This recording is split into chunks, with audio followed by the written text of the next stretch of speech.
Jana Vallabha Girivaradhari.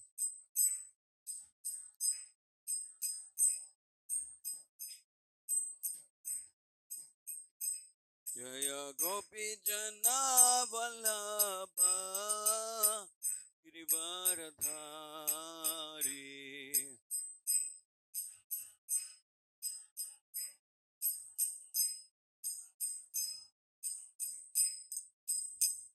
Yashodanandana Brajajana Ranjana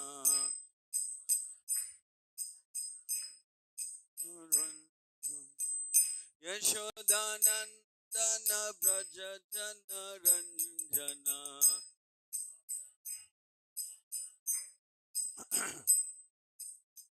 Yashodanandana Brajajana Ranjana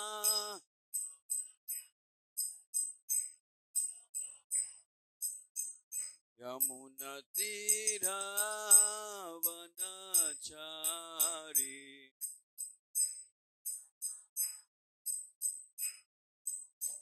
Yamuna Tira Vanachari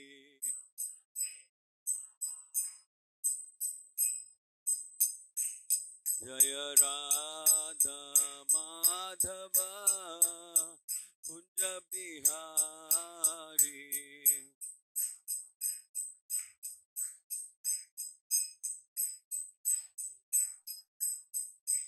Jaya Radha Madhava Kunja Bihari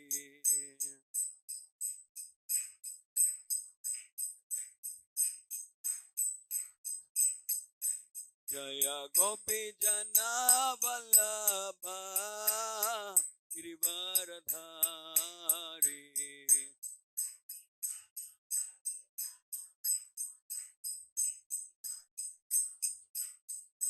Jaya Gopi Jana Vallabha Girivaradhari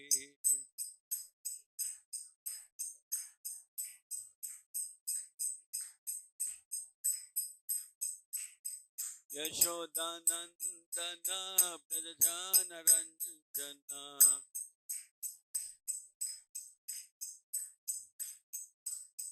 Yashodanandana Brajajana Ranjana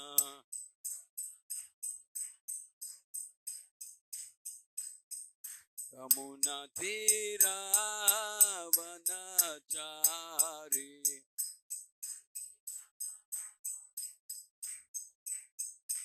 Yamuna Tira Vanachari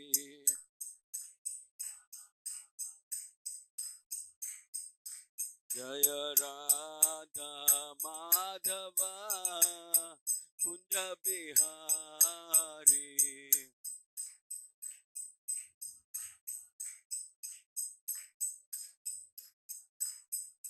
Jaya Gopi Jana Vallabha Girivaradhari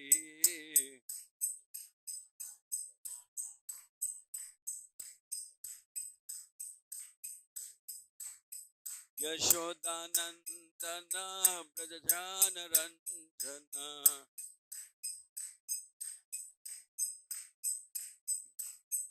Yashodanandana Brajajana Ranjana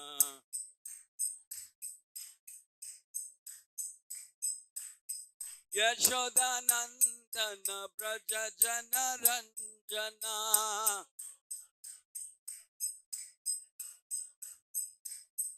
Yamuna Tira Vanachari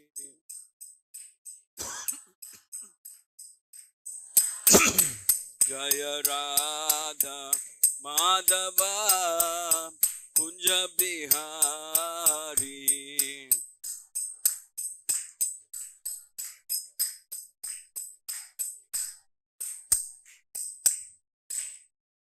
Evam Vishnupada Paramahamsa Parivrajacharya Stotram Satar Shri Srimad Bhaktivedanta Swami Srila Prabhupada Ki Iskcon founder Acharya, BBT founder Acharya, Savior of the whole world, पतित पावन शील प्रभुपाद की, ग्रंथराज श्रीमद् भागवतम की, श्री श्री राधा मदन मोहन की, श्री श्री जगन्नाथ बलदेव सुभद्रा माई की, श्री श्री गौरनिताय की, हरिनाम संकीर्तन महायक की, अनंत कोटि वैष्णव वृंद की, ताय गौर प्रेम. All glories to the assembled devotees, all glories to the assembled devotees, all glories to the assembled devotees, all glories, all glories, all glories to Sri Guru Guranga, Srila Prabhupada. Om Namo Bhagavate Vasudevaya. Om Namo Bhagavate Vasudevaya. Om Namo Bhagavate Vasudevaya. Narayanam Namaskritya Naranchaiva Narottamam Devim Saraswatim Vyasam Tato Jayamudirayet Nashtaprayeshu Abhadreshu Nityam Bhagavata Sevaya Bhagavati Uttama Shloke Bhaktir Bhavati Naishtiki. Reading from Srimad Bhagavatam, Canto 5, Chapter 8, text number 24, 25, 26. This is prose, so I'll just read it. Apisvid aso Bhagavan Udupatir enam Rugapati Bhayan Rutamataram Rugabalakam Swashrama Paribhrashtam Anukampaya Krupanajana Vatsala Paripati.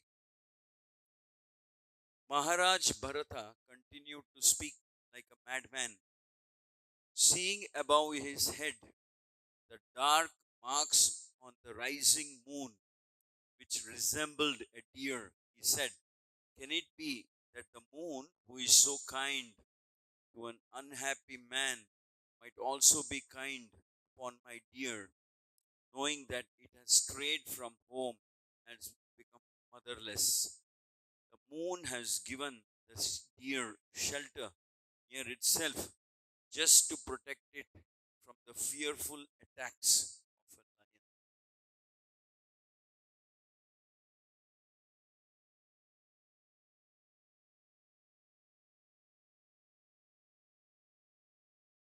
Text number 25. Kimvatmaja Vishlesha Jvaradava Dahana Shikhabhir Upa Upatapa Upatapyamana Hridayasthala Nalinikam Mam Upashtra Rugitanayam Sishira Santanuragha Punita Nijavadana Shalilamrutamaya Gatasthibihi Swadhyayatiti cha.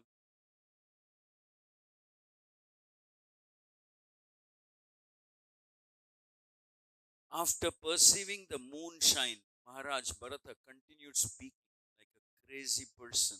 He said, "The dear sun was so submissive and dear to me that due to its separation, feeling separation from my own son. Due to the burning fever of this separation, I am suffering as if flamed by a forest fire. My heart, which is like the lily of the land, is now burning. Seeing me so distressed, the moon is certainly splashing, it's sprinkling nectar upon me. Just as a friend throws water on another friend who has a high fever, in this way, the moon is bringing me happiness." Quote. According to Ayurvedic treatment, it is said that if one has a high fever, someone should splash him with water after gargling this water. This way the fever subsides. Although Maharaj Bharata was very grieved due to the separation of his so-called son. The deer, he thought that the moon was splashing gargled water on him from its mouth, and that this water would subdue his high fever, which was raging due to separation from the deer. Text 6. Evam agatamana manorathakula hrudayo mrugadhara kabhashena swarabdha karmana yogarambhanato vibhramshitah sayogatapaso bhagavad aradhana lakshanacha katam itaratha jati antara ena kunakas asanga sakshan निहृष निहृषेष्य सा प्रतिपक्षतया प्राक् परित्यक्त दुष्ट्यज हृदयाभिजातस्य तस्यैवम् अंतराय विहत योगारंभनस्य राजर्षे भरतस्य तावान् मृगार्भक पोषण पालन प्रीणन लालानु संगेना विगणयत आत्मानाम् अहिर्इवाकुपिलं पुरातिक्रम काल कराल रभस आपद्यत. Sukadeva Goswami continued, my dear king, in this way Bharata Maharaja was overwhelmed by an uncontrollable desire which was manifest in the form of a deer. Due to his fruitive results of his past deeds, he fell down from mystic yoga, austerity, worship of the Supreme Personality of God.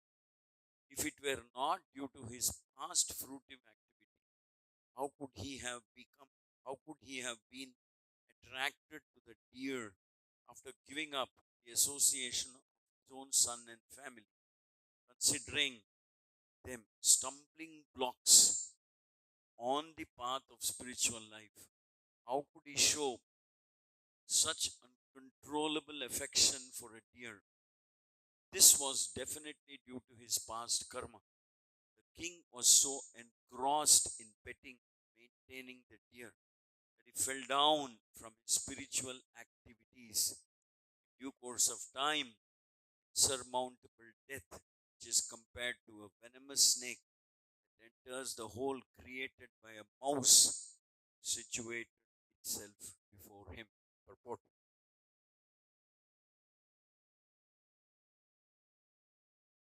As will be seen in later verses, Bharata Maharaj at the time of death would be forced to accept the body of a deer due to his attraction for the deer. In this regard, a question may be raised: how can a devotee be affected by his past misconduct, vicious activities? Brahma Samhita 554, it is said, Karmani nirdahati kintucha bhakti bhajam. For those engaged in devotional service, bhakti bhajana, the results of past deeds are indemnified.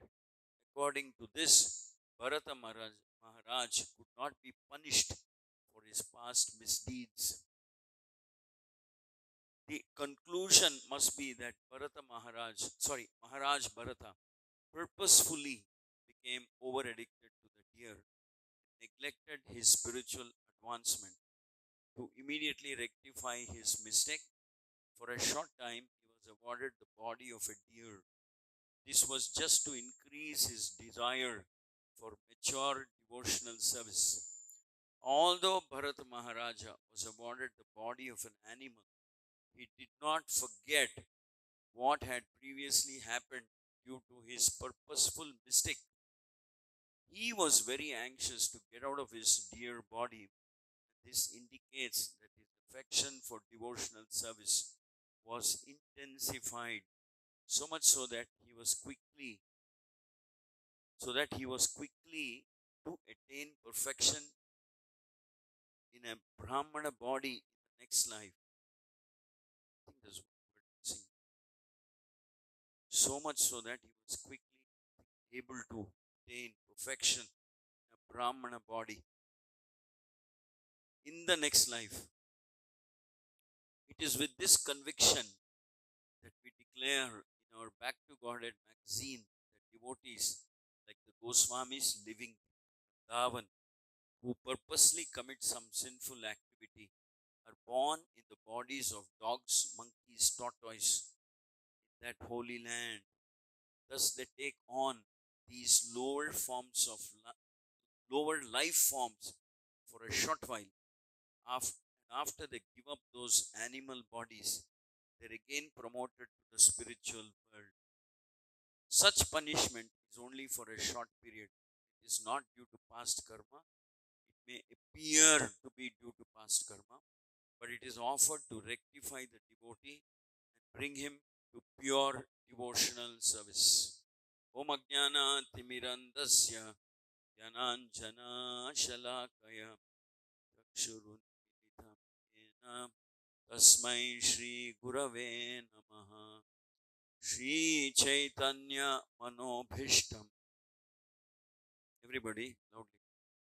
Vayam Rupa Kadamahyam Dadati Swapadantikam Vandeham Shri Guru Shri Yuta Padakamalam Shri Gurun Vaishnavamsya Shri Rupam Sagrajatam Sahagana Raghunathanvitam Tam Sajivam Sadvaitam Savadutam Parijana Sahitam Shri Krishna Chaitanya Devam Shri Radha Krishna Padan Gagana Lalita Shri Vishakhanvitamsya He Krishna Karuna Sindhu Dinabandho Jagatpate Gopesha Gopika Kanta Radha Kanta Namostute Tapta Kanchana Gaurangi Radhe Vrindavaneshwari Vrishabhanu Sute Pranamami Hari Priya Vancha Kalpatarubhyasya Krupa Sindhubhya eva cha Pyo Namo Jaya Shri Krishna Chaitanya Prabhu Nityananda Shri Advaita Gadadhara Shri Vasadi Gaura Bhakta Vrinda Hare Krishna Krishna Krishna Hare Hare Hare Rama Rama Rama Hare Shri Shri Radha Madan Shri Jagannath Baladev Subhadramai Shri Shri Gaur Nitai Ki. Please repeat the last verse.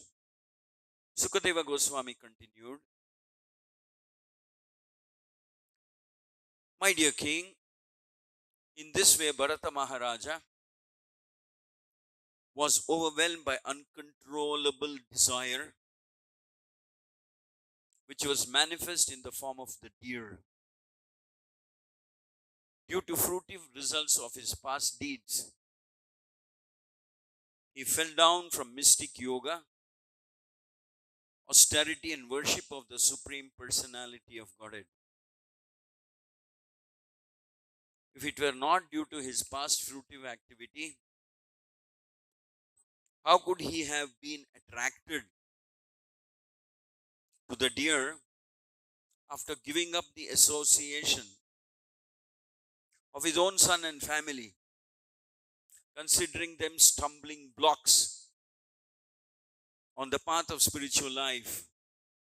How could he show such uncontrollable affection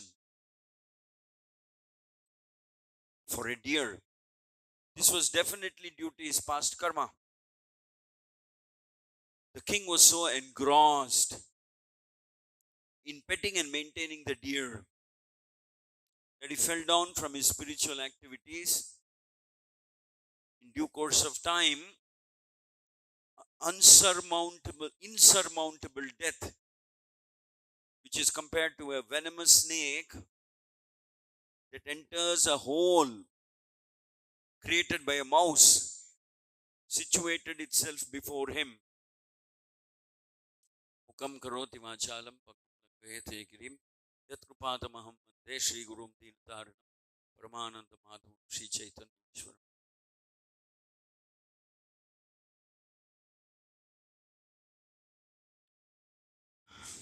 So Bharata Maharaja is about to face the ultimate test of his life, which is that he is going to face death.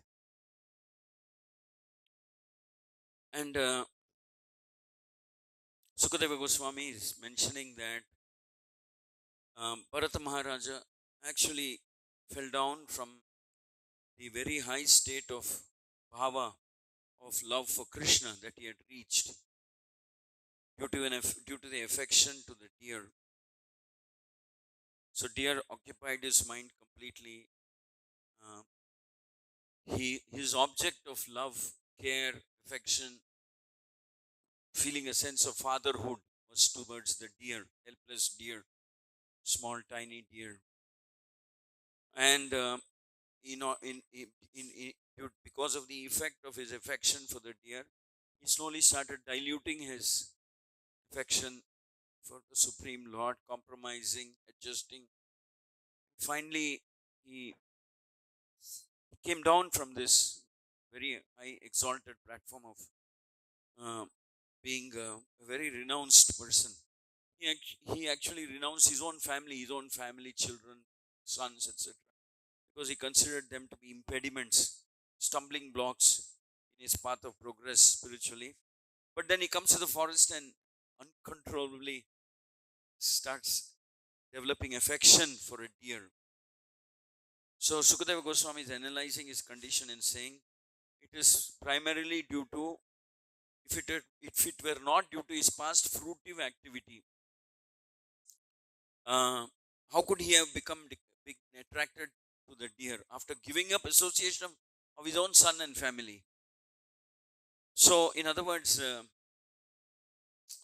somehow there was this little scope for Bharat Maharaj to develop affection or to get attracted to somebody other than the Supreme Lord. This little tiny little scope was there, and because of the weight of his fruitive activities, he succumbed to that vulnerability, and then he became attached to the deer. So also it's because of fruitive activity. Fruitive activity means um, doing some activity where, independent of serving Krishna, we do some activity where we are the center of what is happening. In this case, Bharat Maharaj is the center of what's happening between him and the deer, because he thinks he is the protector, provider, protector of the deer. So he takes over the role of a protector, uh, caretaker, protector, caregiver of the deer. So he had that small tendency, because the tendency was because of previously he had committed fruitive activities. That means wanting to be, wanting to enjoy or experience the results of his activities. So here is perfect trap for him, deer, helpless deer. So it was a very, very perfect trap made by time, providence. So he succumbed to that, and then he developed affection, and then developed interest from that affection, and from that uncontrollable affection, so much so that he deviated from his own path of austerity, tapasya, so much so that he reversed his own condition. He had left his family, wife and children, and come to the forest and fell in love with another little animal, helpless animal. So in other words, he had reversed his spiritual advancement, reversed it, gone back, because you can see that virtually he's speaking like a uh, Bhagavatam says he was speaking like a madman, or a crazy person. He's looking at the moon, which has some spots on the moon, and he's thinking that those spots resemble the shape of a deer. And he says, okay, I could not protect the deer. Maybe the moon has taken over that role in his protecting the deer. So, and then he's thinking that due to his suffering, due to his separation, I'm suffering as if inflamed by a forest fire. Now, my heart, which is like a lily of the land, is now burning. So, this is the situation of Bharata Maharaja. But Prabhupada offers a completely different perspective in his purport. Prabhupada offers a very redeeming perspective. Prabhupada says, Bharata Maharaja must have done it deliberately on his own. Prabhupada says sometimes the Goswamis who are living in holy dhams deliberately commit sinful activities, minor sinful activities, so that they get cursed to be born as dogs or monkeys or cattle or cows in the dham, so that they become they they're shut out from the material world. The dog just lives its existence. It does not have special affection, attention, attraction, love, or whatever with other dogs. Or they just each one is on his own. Their ability to show affection or love or reciprocate is very less, very muted. So sometimes the Goswamis and others do this because um, it's like the four Kumaras of Brahma. They said that they would never grow up at all because they said that if we grow up, who knows, we may also get attracted to the material world, to something in the material world. So they said that we'd rather stay as little children, 5-year-old children. So 5-year-old children have very little ability to understand and reciprocate in relationships, and they're interested in toys and playing, but definitely not in politics and who's going to be the next prime minister, president, or something like that. That's beyond their capacity, beyond their. So they said that they would rather stay as little children rather than getting exposed to various attractions of this material world and becoming uh, victimized, becoming a victim of the traps of Maya, traps of time, destiny. So they said we'd rather stay as small kids, which is why when they tried to enter Vaikuntha, as little 5-year-old kids with no clothes or anything, they were stopped by the Dwarapalakas. They said, "You're kids, you should be playing somewhere.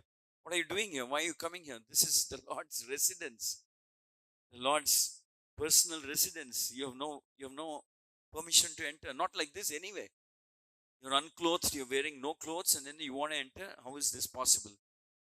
But they didn't understand that. They really didn't understand that these four Kumaras were the wisest, most renounced, most spiritually evolved, advanced living entities, the oldest living entities. They were the first sons of Brahma.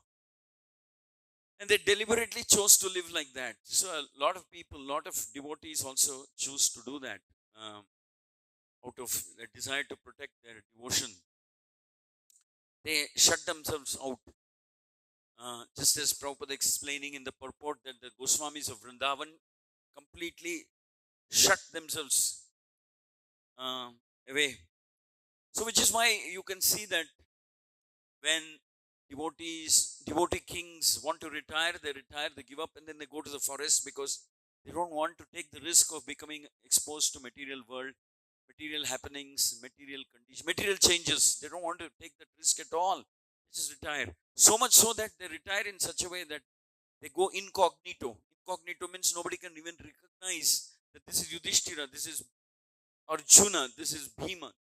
Nobody can even recognize what they were in their previous ashram. Just drop everything, leave everything, and go away. Time and again, we see such examples of devotees dropping everything and going away, trying to live incognito and focus completely on serving the Lord. And so, one time when Narada Muni was cursed by Daksha, saying that uh, you have you have you have you've misled two sets of sons of mine, the Haryashvas and Savalashvas. You tricked them into leading a life of brahmacharya. You made them renounced. Whereas I wanted them to be Prajapatis, increase the progeny, increase the population. You have interfered in my plan. You have tricked them. You have misled them. Otherwise, they would have been nice grahasthas producing so many children. And then he says, you deserve to be cursed. So the curse he gives is that you will not stay in one place, nor will you be able to enjoy what he called uh, grahastha, family happiness of being a part of a family. But Narada Muni accepts this curse and says, "This is very nice. This is this is the best blessing I can get. Neither am I interested in having a family nor staying in one place. So the risk, if I stay in one place, there is this risk that I may become attached to that place. I don't want to stay." That's another reason why they say sadhus don't stay in the same place. They keep moving.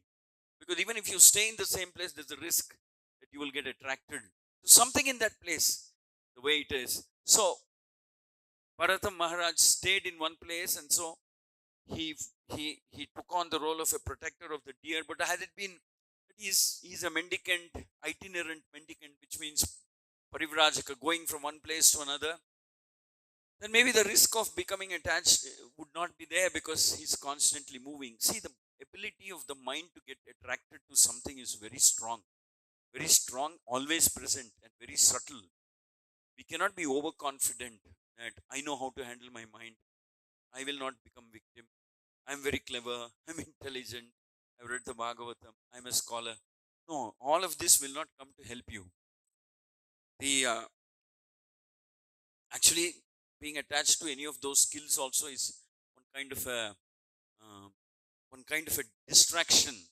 So, which is why we see that the sadhus generally don't tend to stay at one place. They are sannyasis, paramahamsas. They don't stay at one place because they know that if they stay at one place, the mind can be very deceptively trapped into becoming attracted to something in that place, the way it is, the weather of the place, something, the comfort, the river by this, something or other. There is this risk that we might get attracted. So they keep moving from one place to another so that their mind is never, they're never exposed to this risk of developing attachment. Uh, but of course, the grihasthas are completely different. Grihasthas are the ashram itself, by virtue of that ashram, grihastha ashram is different. They have to be stable in one place. They have to develop some attraction or attention, affection to the wife, the family, children, and wealth, and grandchildren, and property. And for that matter, being a king, that is a different ashram. That is a different responsibility. So they have to be anchored at one place and develop some attraction. But once they become the vanaprasthas, they retire. They completely retire. They don't want. They don't want to be reminded also of what they were doing in their previous ashram, what wealth they were at, they had access to, how they were living, etc. They don't even want to be reminded, which is why they change the whole setting. They go to a new place. And what to speak of vanaprasthas? What to speak of vanaprastha? Then imagine how the sannyasi should be. Sannyasi is Paramahamsa. Actually, nobody, somebody becomes sannyas not just by accepting a different orange color robes or something. He becomes a sannyasi when he has the ability to, actually it said that when he has the ability to look at everything as being equal. His children, somebody not his children, wealth, gold, a piece of stone, everything in an equal way.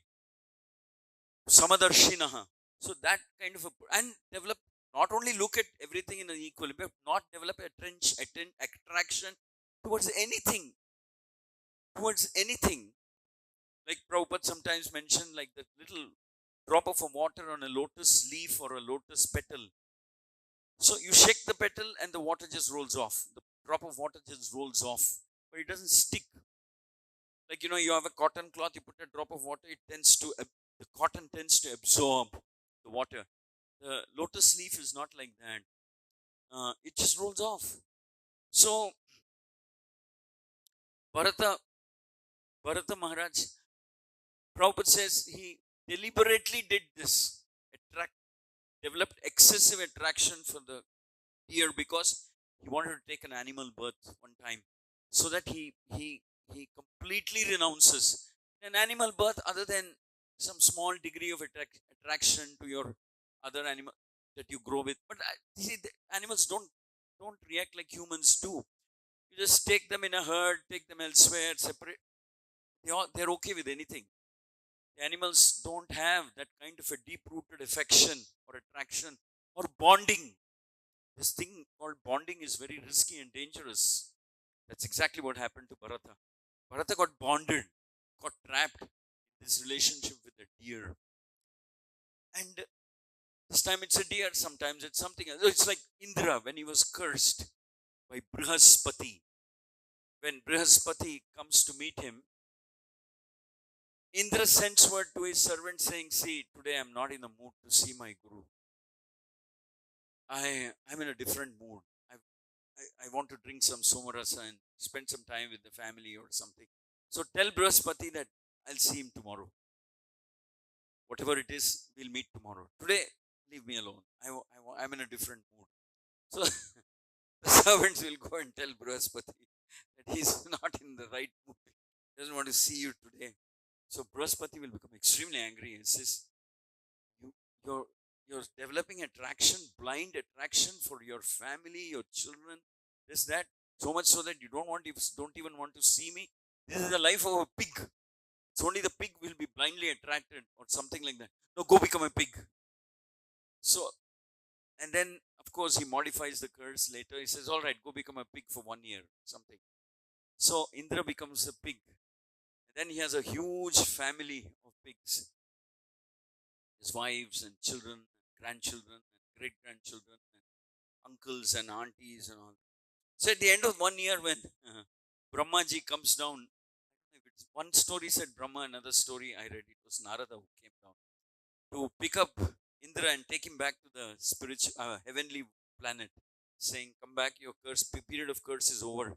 So uh, Indra says, "I'm quite happy here. Where should I go? Where should I go? I have my family. What will happen to them if I suddenly leave and come? They're all so dependent on me. I'm the master, I'm the protector, I'm the king, you could say. I'm the king pig. I'm their provider, I'm their protector. Everything, I make the decisions. Which school he goes to, whatever. All those things, I'm the one who makes the decisions. So if I leave, the whole family will become distressed. They'll miss me like that." And Brahma is shocked. He says, "I didn't expect this from you. I thought you'll be waiting to be released from your curse. Come back." He says, "See, my family is little piglets just born yesterday, grandchildren or something. So innocent, so sweet they're looking. They're jumping around me, etc." So Brahma, so it is said that in the two versions of the story, the pastime, both are more or less the same thing, but just details are a little different. So the owner of this family of pigs, the real owner, comes and he wants to pick up this king pig, saying, "Okay, it's time. You're looking so fat and healthy. Now we'll kill you and feast on you." So he comes and picks up this pig, or he's dragging. That's when Indra realizes that my life is in great threat. Then he screams out to Brahma, saying, "Please save me." That's when Brahma will save him. But the point is that he became attracted to the life of a pig also. So the mind is like that. Imagine if this can happen to Indra, it can make you attracted to anything. Uh, the mind can adjust, mind can rationalize, adjust, and fool us. See that we develop attraction for whatever miserable situation we are in. So after a great deal of effort, they were able to rescue Indra and bring him back and rescue him. So the point is that we have to ring fence ourselves, which is uh, protect ourselves, prevent us from, I mean, we don't expose ourselves to such such vulnerable situations where we may have to develop affection again. Prabhupada actually warned his disciples. He said, "Work now, samadhi later." Prabhupada said, prematurely, if you renounce, prematurely you give up something and then come and settle down and come to Vrindavan and want to lead a life of a Babaji. Many of his disciples want to do that. Prabhupada said it won't work. You'll leave your family there and develop some other family, affection for some other family, or get involved with some other woman here in the holy dham. It's not that you renounce one family and pick up one more, make one more family here. So Prabhupada said, work now, samadhi later. So the thing is that one is, so one actually, one does not renounce in that sense unless one's guru is convinced of our ability to renounce, capacity to take renounce, be renounced. And ability to stay alone. So it's only when the Guru confirms and the Guru agrees and the Guru recognizes and Guru orders, then it's okay. Then you can lead a, like Lord Chaitanya instructed Raghunath Das Goswami, he said, go back, live with your family for some more time. Don't become a Markata Vairagi. Don't become like this monkey renunciation. That means prematurely don't renounce. The time comes, you will. I will let you know, and then you will. So,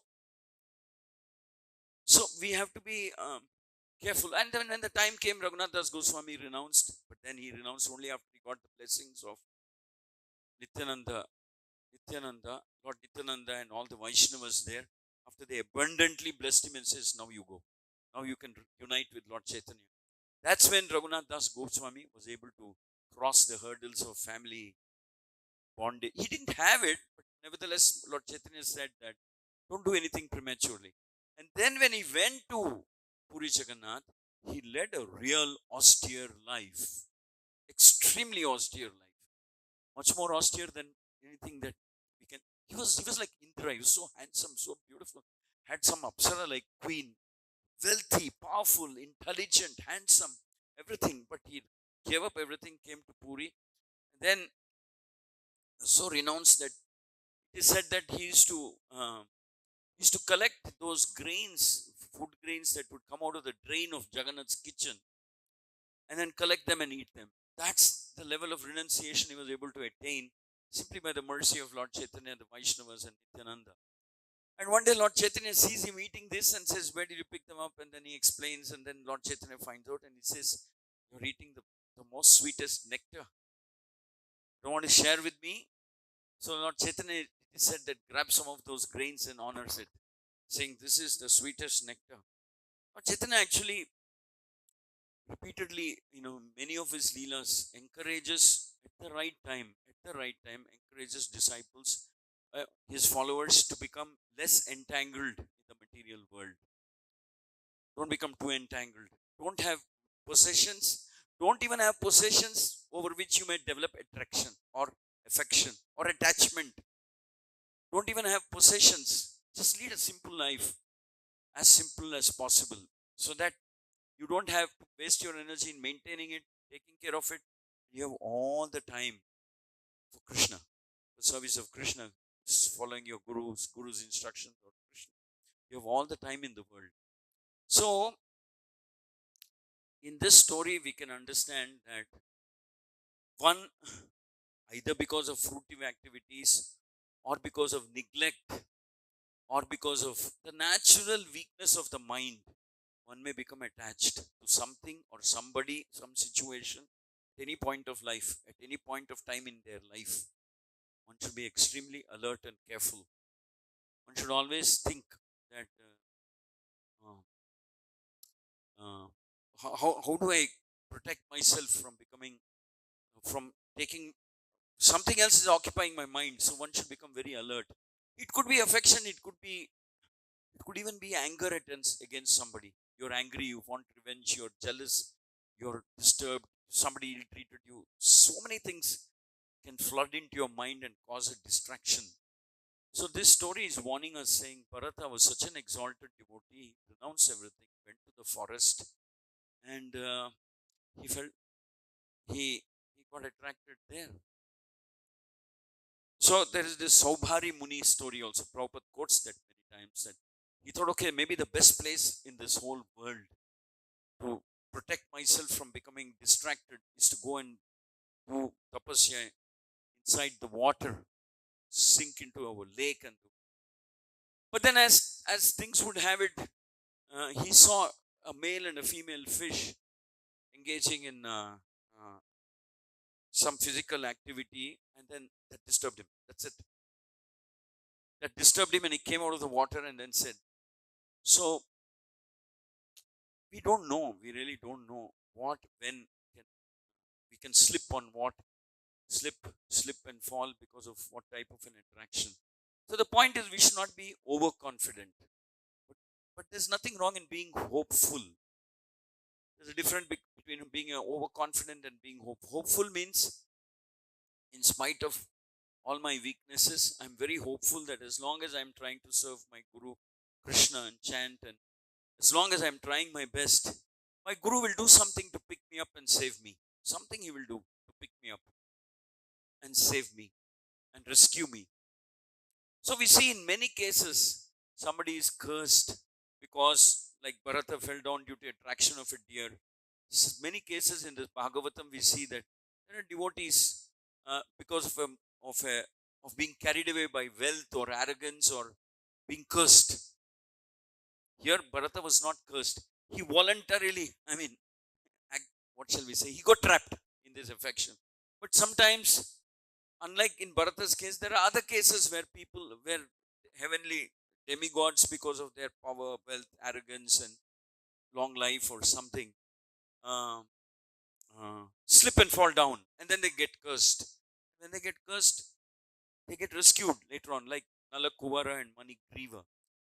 So they insulted Narada. They misbehaved in front of Narada. They showed their arrogance and pride and irresponsibility, whatever, indecent behavior in front of Narada. Narada was shocked. He said, "Your sons of Kubera is such an exalted devata, such a wonderful devotee, and your irresponsible young brats enjoying your father's hard-earned wealth, misbehaving like this in front of me. You're not even conscious that you're walking around naked in front of me and talking and behaving like this." And Narada Muni curses them. He says, "Go and become trees." You're leading an absolutely pathetic, materialistic life of ignorance. So you better become a tree. That's the kind of life you're leading anyway. But then there is a redeeming factor. Narada also mentions upon their request that, all right, because you're sons of Kuvera, and because, it's natural for young people of your age to have so much wealth and get carried away. All right, there's a redeeming factor. Someday Krishna will rescue you, and you will become trees in the compound of Nanda Maharaj. So that was also a fall down in one sense, Nalakuvara and Manikriva. But then the scriptures say that the Vaishnavas, when they curse, the curse also becomes like a blessing. It's not a curse, even the curse becomes a blessing. So when the Vaishnavas can't wish ill for anybody, like Narada in the case of Manikriva and uh, what's that? So in that case, Nalakuvara, even that doesn't become a curse. It actually becomes a blessing. So for many, many, many years, Nalakuvara and Manikriva were on the compound of Nanda Maharaj and were witness to Krishna's childhood pastimes. So it became a very special blessing. So the Vaishnavas, so which is why it is said that always better to be under the shelter of a Vaishnava. Try to serve him as sincerely as you can. Let's say accidentally you displease him and the Vaishnava is angry with you. Even the curse of the Vaishnava is actually a blessing in disguise. Of course, in the case of Bharata Maharaj, he becomes a deer for a short period of time. But because of his wealth, of his spiritual credit, because he had affection for Krishna, the Lord arranges in such a way that even though he has the body of a deer, he has the memory of his bhakti in his previous life. So there is a redeeming factor. When we become devotees, accidentally we slip, we fall. And even though he was cursed to take the birth of a deer, but the Lord, he was blessed to remember his previous life as Bharata. He had that memory intact. So for a short duration, he lived like a deer. So ultimately, as long as we are doing devotional service as sincerely to the best of our capacity, even accidental fall downs or fall downs because of weakness or anger or jealousy or lust or something accidental, not deliberate, multiple number of times you keep doing the same thing, then it's a different matter. So there is a redeeming factor because one has done bhakti and the Lord is kind and the Lord is merciful. Like here, he was given memory of his previous life, though he was in the body of a deer. So that memory is protected. So the Lord actually, in one sense, takes care. he sees that even though there is a mistake that has been done, um, they're still protected and rescued. But sometimes, um, of course, there is another story like that of uh, Riga. He was also cursed, unlike Bharata, who deliberately fell down. Riga made a mistake, and he was also cursed by two Brahmanas because of some accident that happened while he was donating some cow. The cow was donated to the first Parvata Muni. He was donated a cow. Accidentally, that cow goes into the hands of another Brahmana, uh, another Brahmana. Then those two have a fight, saying, "Whose cow is this?" So they go to Nriga, and Nriga tries to resolve this fight, saying, "Please don't fight over this one cow. Each one of you, I'll give 100,000 cows each." But they won't accept. They'll say, "No, this cow I want." Both of them will fight. And because he was not able to resolve this problem, they curse him. You become a lizard, big lizard in a dark well. But then, of course, they also modify the curse. They say, "Become a lizard," because it was an accident that happened. It wasn't a deliberate intention to disregard or insult. It was an accident. So they modify the curse, saying, "In Dwarka, and someday Krishna will come and rescue you." So basically, when we are a devotee, we are under the safety net of Krishna. Bharata was a devotee, though he had an accidental fall down or a deliberate fall down. Still, Krishna protected him by helping him retain his memory of being a devotee. So he retained his memory. Then, of course, after that, he's born again as Jarbharat, etc. That part of the story is also there. But the point is, somehow or other, there's a safety net of protection for devotees. So, exactly like was predicted, Durga was there, and then Samba and a few other children of Krishna were playing. They go, they see the well. Inside the well, they see a big snake, a big lizard. And they're trying their best to rescue the lizard, pull it out. They can't. And then Krishna goes there, and Krishna rescues the lizard. And by the touch of Krishna's hand, the lizard becomes Nruga again. He is rescued. So, all said and done, uh, in this Bhagavatam narration, also we can see how Krishna reaches out and becomes like the safety net. Like Manigriva and Nalakuvar also, they were rescued. They had, as long as they were under the curse, they were living with they were witnessing the childhood pastimes of Krishna, and then they were rescued and they got back their original bodies. And they thanked Narada, saying that it wasn't a curse, that was actually a special blessing you gave us. So Vaishnavas are like that. They are extremely compassionate, which is why in the 10th canto, Krishna tells that um, if a Brahmana, devotee Brahmana, becomes very angry with you, tolerate. Don't retaliate. Don't fight with him. Don't argue with him. Just accept whatever he does. If he curses you, also you accept it. Don't retaliate. Don't argue. Don't fight back. Accept, because if you accept the curse of a Brahmana, it's actually ultimately very auspicious for you. Don't don't disrespect and don't counter curse. Krishna was personally instructing sons, saying this is how we have to deal with devotee Brahmana Vaishnavas. He says, if you, and the Lord also wants that never take anything away from a Brahmana, any possession from a Brahmana without his permission.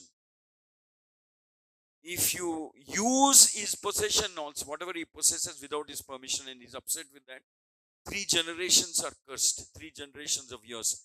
But if you forcibly snatch it, if you're using something without his permission also, you'll be cursed. Imagine you forcibly snatch it, then 10 generations stay cursed. 10 generations forward and backward, they will stay cursed. Be very careful. Accept whatever a Brahmana does, whatever curse or what it may appear. It's actually all these words that come out of an angry Brahmana's mouth are blessings in disguise. Learn to accept them. Learn to accept them gracefully. Don't panic. It's a mistake. Okay, even if they presume that you have done a mistake and you are convinced you have not done a mistake, doesn't matter. Don't argue with a devotee Brahmanical person. Don't argue. Just gracefully accept it. Accept.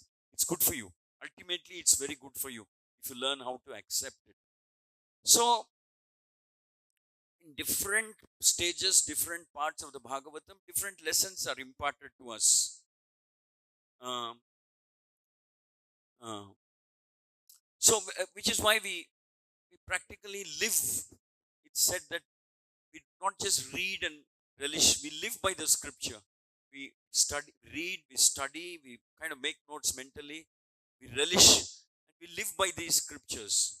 Imagine Krishna is personally saying, don't ever counter curse another Brahmana devotee. Take it. And it'll be good, it'll be auspicious for you. But here in the Bharata Maharaja pastime, the point that is being emphasized is don't be overconfident about yourself. If you're overconfident, that's the first sign of danger. First sign that you're you're you're going. There's likelihood that you'll become a victim of your mind. So be hopeful, be cautious, be very careful, introspect, and as soon as you see something is beginning to occupy your mind, something other than Guru's instruction, Guru's seva, Krishna's words, is beginning to occupy your mind, immediately take corrective action. No matter what that is, maybe being attached to a position, a situation, a place, your whatever it may be, your followers won't pick up the moment you're being attached to something other than Guru's instructions. Be very careful and cautious. Take note of that. Take corrective action. Don't allow that to grow in your mind.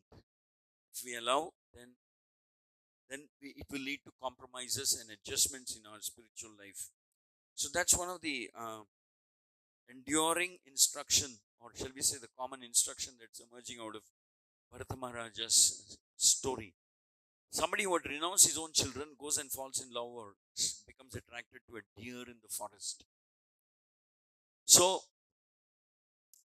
um, and the other part is that Prabhupada is explaining, Sukadeva Goswami is explaining, because of previously he was attached to fruitive activities. That remnants of that attachment to fruitive activities is still there, and hence he fell prey to that again.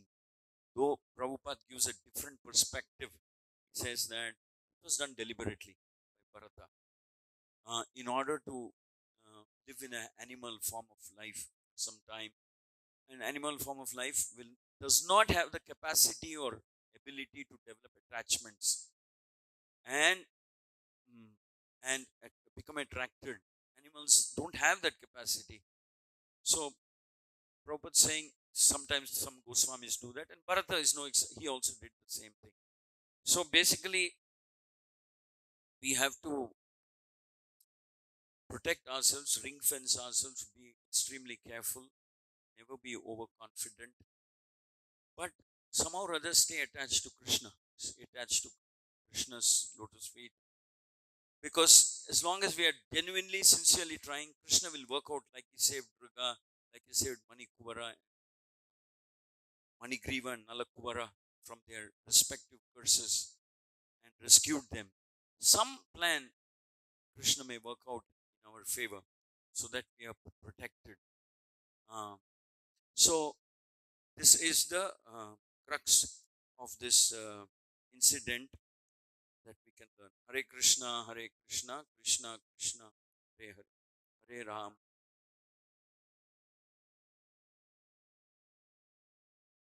Any questions?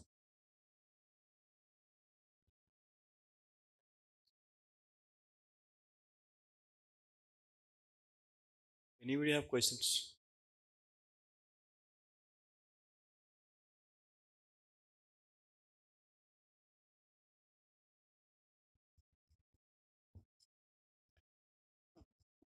Hare Krishna. Thank you for the class. Prabhuji. I just had a small question. Like you have given wonderful examples about and Bharat Maharaj and Saubhati. So, like if we remember all these things and if we have like always have the fear, I mean, like if we over fear ourselves, and like will it, how should be confident that will the Guru and Krishna will take care of us? Like if these many situations are occurred for them, then how should be confident that we may also fall down? But in this run, I mean, like in this spiritual path, so like how should the dependence on Krishna and Guru increase so that we may not fall down again? Oh, so basically you're asking that we may also fall down, and how do we, um, how do you develop the faith that Krishna will protect us or rescue us? Actually, we are quite fallen anyway. We're really deeply fallen. We can't we can't fall down more than this. Very difficult to fall down more than this. That's our state. Then the Lord has reached out to us in the form of Guru, Scripture, Chaitanya Mahaprabhu, Prabhupada, Holy Name has reached out to us. So He's rescuing us just as much as He rescued Nalakuvara and Manigriva in one way. He's trying to rescue you and me in a similar way by giving us the Holy Name, giving us the Scripture, giving us Guru, coming in the form of a deity. So He's helping us. He's disregarding our previously committed sinful activities, or everything is disregarding, saying, all right, let's forget about that for a while. Make a new beginning, make a new start, become a different person. Take my name, chant, and let the process of transformation or reformation begin. So the Lord is kind, and the Guru is disregarding, ignoring our sinful tendencies, arrogance, our pride, our vengeful attitude, our inattention, diluted faith. Everything is disregarding and saying, come, be under my shelter. I'll see what I can do for you. So we're pretty patita, we're pretty fallen. Uh, so it's a massive operation. The deities, the scripture, the holy name, Guru, Vaishnavas are doing to rescue each one of us. And unlike Nalakuvara and Manigriva, we're not so easy to rescue. One time they did a mistake and then they became trees, and then the Lord liberated them. We need to be rescued every day, or every test that comes our way. Generally, we fail. But the Lord doesn't give up on us. He's there, sitting in your heart, my heart, as Paramatma. He's gently working on us, little by little, without our knowledge, pushing us in the direction of purification. He's made the process so benedictory, so generous, magnanimous, unificent, that even a little thing that we do will get big benefit. Like it said in Kali Yuga, in the other yugas, even if you have a devious idea, you get punished for that. You don't even have to do it. Even if you have a devious thought, sinful thought, you get punished for that. But in Kali Yuga, unless you do it, you're not punished. And in Kali Yuga, even if you have a good idea, good thought, you get rewarded for that. Maybe you have not done it. If I become rich, I'll give a lot of money to Iskcon, habits, or whatever. Even if you think like that, you get benefit. So the Lord has turned around many things in order to favor us in this age. And He's made the holy name so powerful. He has made the Bhagavatam so sweet, so powerful and sweet also. The Bhagavatam is so nectarian. He's made the whole process of devotional service such a relishable activity. So that operation is still going on, trying to rescue each one of us. Sometimes the patient comes and he cooperates with the doctor. We're a patient who doesn't cooperate with the doctor. We'll do exactly what the doctor tells us not to do. But still, the Lord doesn't give up on us. He works on us. He tries. And then it said that because we don't come to the temple, sometimes He comes out on the street just to give us a chance to get that blessing of His darshan. As long as we are following the process to some degree or other, under the shelter of Guru Krishna, then there is some hope for us. And as for those who don't come under the shelter, also the Lord is thinking, how can I rescue them? How can I bring them back? That's what the Guru does on behalf of. So the Lord made a plan to rescue Jagai and Madai. They couldn't have been worse specimens of sinful people. But the Lord makes a plan and rescues them also. So we fit somewhere in between. But Maharaja, Jagai Madai, somewhere in between we are there. So there is some hope for us. And we change slowly. We chant, we take prasad, we see the deities, we attend festivals, we associate with devotees, we read and hear, study, understand, we get inspired. So we change slowly. And then our fall down becomes occasional. Not that we're always patita. Once in a while, past habits, like Sukadeva Goswami says, past fruitive activities. But ultimately, the point is there is hope as long as we are under the shelter.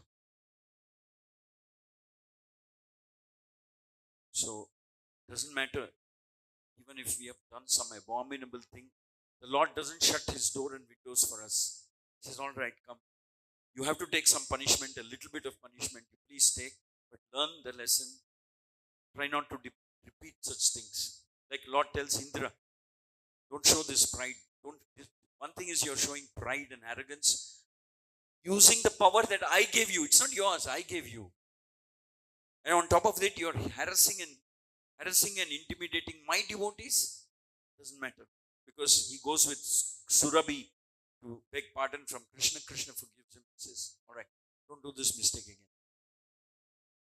So, which is why it is said that if we are in a mood where we are requesting the Lord for forgiveness, expressing regret, remorse at some wrongs that we have done, then we progress much more quickly. Okay, good question. Thank you. Anybody else?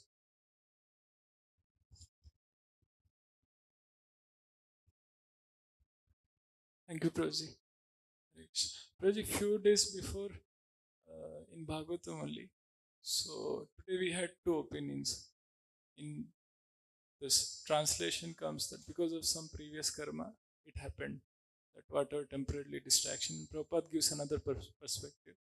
Few days before, some preacher was quoting from Srila Vishwanath Chakravarti Thakur's commentary. So there Chakravarti he says that actually for a Vaishnava, there can be only two reasons for distraction. Whatever. First is Vaishnava Aparadh, second is Lord's will.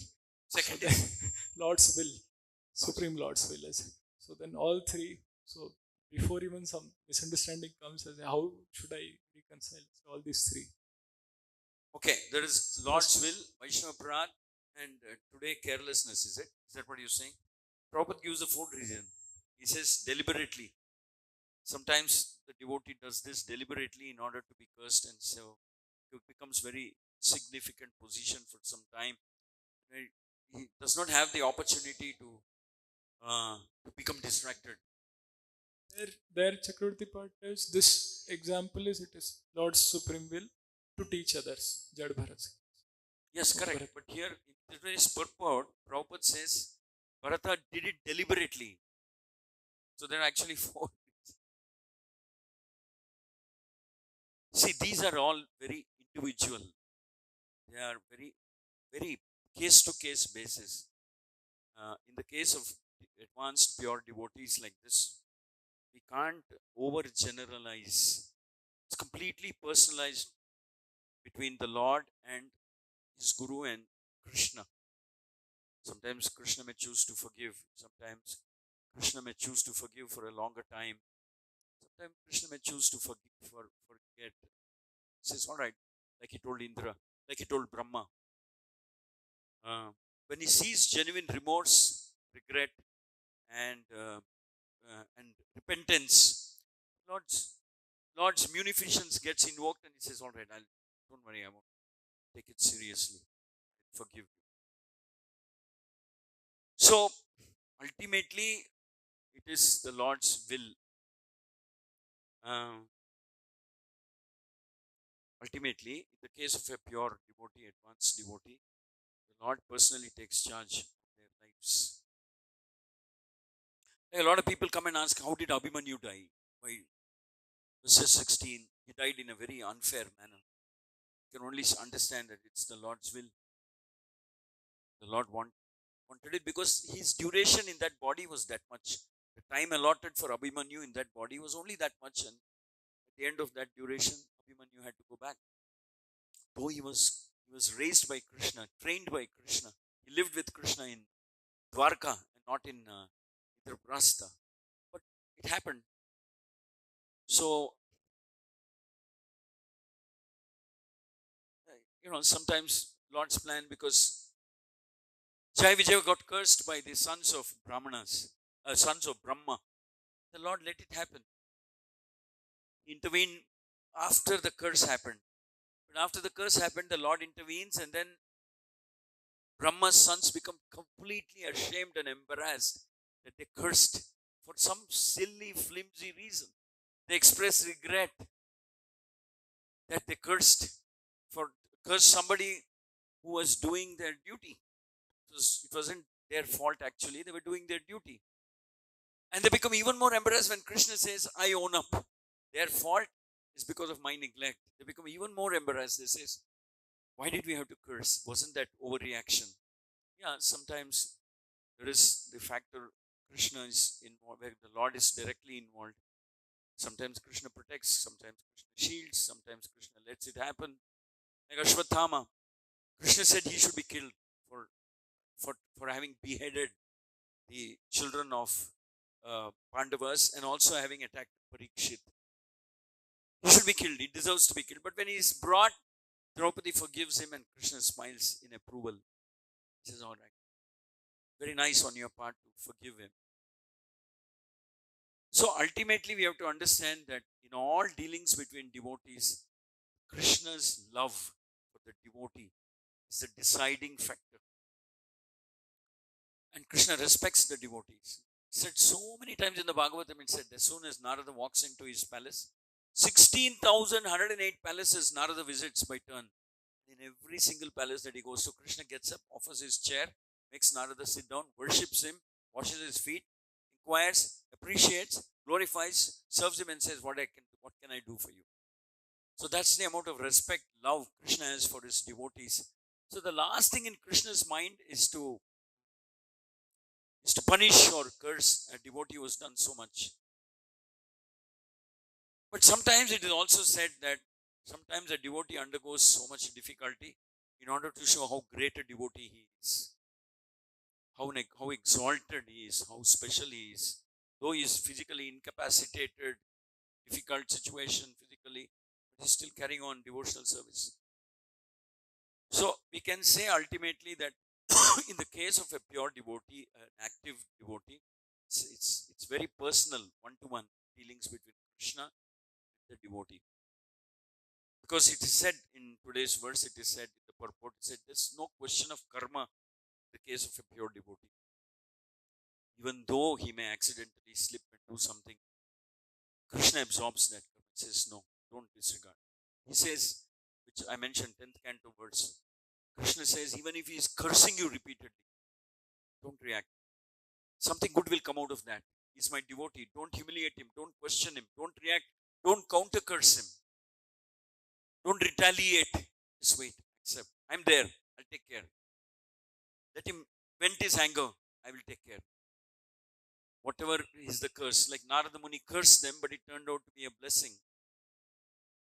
So we read the Bhagavatam, we read these stories just to search where is Krishna's touch in that whole pastime.